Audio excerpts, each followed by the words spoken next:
دیدار روی دوستان و کشوری دوست و برادری خوب خوش آمده. من بسیار خوشحالم اینجا میام خدمت شما. احساس غربت هم نمی کنم، مثل کشور خودمونه.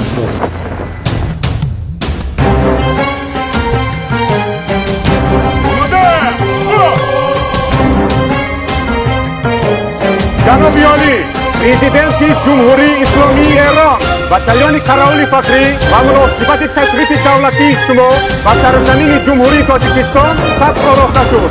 سلام علیکم.